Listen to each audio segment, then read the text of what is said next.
Real faith does not break under pressure. Unsa daw? Ang tinuod nga pagtuo dili siya maguba. Pinaagi lang sa mga pagsulay. Pinaagi lang sa unos sa kinabuhi. Kumusta igsoon? Ang imo bang faith diya sa Ginoo is real or fake? Sa mga kanang swito sa gold, usa sa mga purpose nila para sulayon sa kalayo ang gold is kung makita ba gyud nila nga gold na or fake nga gold. Di ba na may mga fake na gold? Kani daghan mga gibalita ana nga namaligya og mga gold. Sulayon siya kung fake pa na or gold ba gyud na siya. Ang biblical speaking ana kay ginagamit dagami. Ang kalayo sulayon gamiton sa pagsulay sa gold kung kana ba siya gold or dagami. Meaning katong masunog, mabungkag, matunaw. So kumusta igsoon? Ang imo bang faith diya sa Ginoo is real or dagami? Tungod kay ang real, ang tinuod na pagtuo sa Ginoo, dili sa basta-basta masunog, dili sa basta-basta mabungkag, pinaagi sa mga pagsulay. True faith is not measured in comfort. Dili masukod. Ang imong pagtuo pinaagi sa imong hayahay nga kinabuhi. Kung hayahay ka, walay problema, walay mga pagsulay, walay unos nga na sinati sa imong kinabuhi nimo, dili but pasabot na real imong pagtuo. Dili masukod na tinuod yun ang imong faith kay wa may pagsulay. Si Job. Unsay reason nganong si Job sulayan? Nganong gitugutan sa Ginoo si Satanas na sulayan si Job? Nakasala ba si Job? Wala. Gisulayan siya aron masuta kung unsa kalig-on ang iyang pagtuo. Kay mao man ang ingon sa Ginoo kang Satanas. Ingon niya, kahibalo, kaila ba ka sa kuwang alagad? Usa siya kamatarong nga tao. Si Job. Ug matinud-anon siya nako. Gisulay si Job, dili tungod kay nakasala siya, apan gisulay kung real ba, tinuod ba ang iyang pagtuo sa Ginoo. Kay kun si Job, pabilin siya sa iyahang kahimtang nga ingon nga komportable siya sa iyang kinabuhi, dili man masuta kung tinuod ba gyud iyang pagtuo. Kay ngano ba si Job? Si Job dili kabos nga tao. Si Job, usa ka ilado nga adunahan nga tao, bantugan nga adunahan sa sidlakang bahin sa Jerusalem o sa Judea. Siya usa ka dato. Inila nga adunahan. Adunay daghan na mga animals. Adunay daghan na mga ulipon. Adunay palasyo. Siguro kung naay sakyanan atong panahon na, basig nasa Lamborghini. No? Kay dato gud siya. Ha? Siguro nasa helicopter, nasa yate. Kay dato gud siya. Pero gisulay siya sa Ginoo.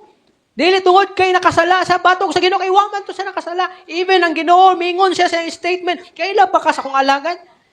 Si Job usa ka matarong nga tao. Ang Ginoo mismo nagdeklara nga matarong si Job.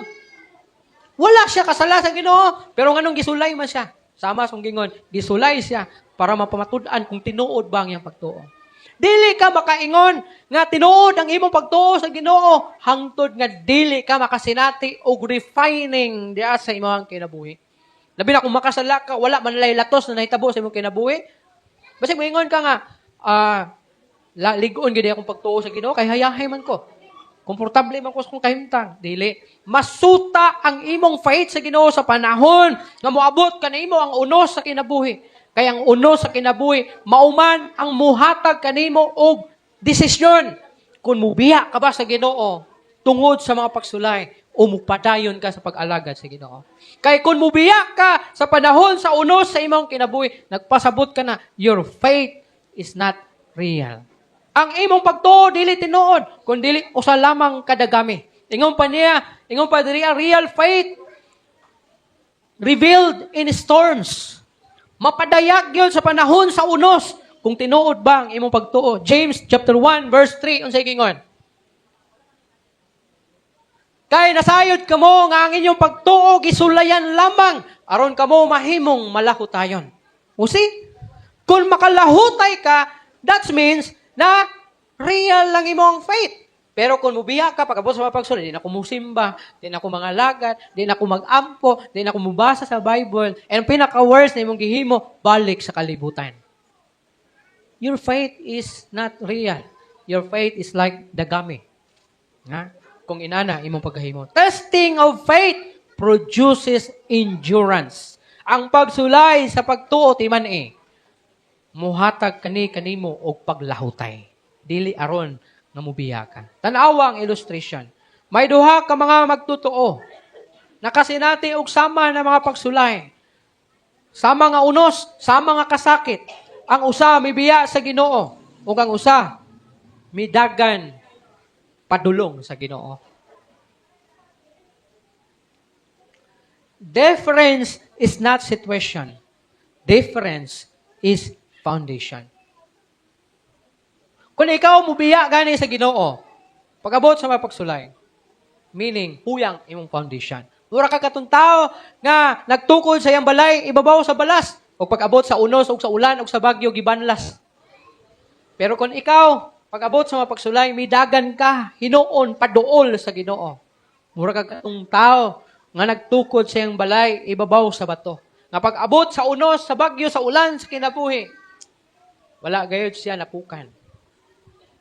Wala natumba ang maong nga balay pag-abot sa unos o ulan ni atong panahon na. The same po sa iyang kinabuhi. Kapag abot sa mga pagsulay, wagid matumbang iyang kinabuhi. Manang hagit kinako kaninyo igsuon. Pasalamati ang Ginoo kung maabot ang pagsulay. Ingon ang pulong sa Ginoo in 1 Thessalonians 5:16 kung wa ko masayo. Sa tanang sirkumstansya, pasalamati ang Ginoo. Kanang imong mga pagsulay, igsuon, pasalamati ang Ginoo niya na. Nga naman, usa ka na kapag sukod kung tinuod ba ang imong faith sa Ginoo.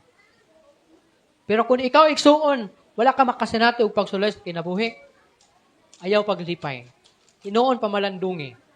Kung tinuod ba gyud ang imong faith sa Ginoo. Nganong komportable man ko? Ha? Bud ba pasabot, di na lang dapat makomportable ang usa ka Kristohanon? Wala mo ko nag-ingon, nga di po pwede makomportable. Pero kung sa panahon nga nakasala ka, batok sa Ginoo, and still, comfortable ka, na daw walay na hitabo, nga murag wala ka nakasala, batok sa Ginoo, pamalandungi gyud kung tinuod ba gyud ka nga anak sa Ginoo. Kay kung di ka, kay kung walay mga kasakit, murag kag katong bata sa silingan, nga nakasala. Pero kay di man nimo anak, di ka pwede mo pa mubunal sa iya o mga saba sa iya. Tungod kay ang tinuod na anak sa Ginoo, makasinati og latos sa panahon nga siya makasala, batok sa Ginoo. Just like your children. Kung makasala sila, makasinati sila og latos, kasaba, bunal, sa imo, tungod kay may katungod ka, kay imo man silang mga anak.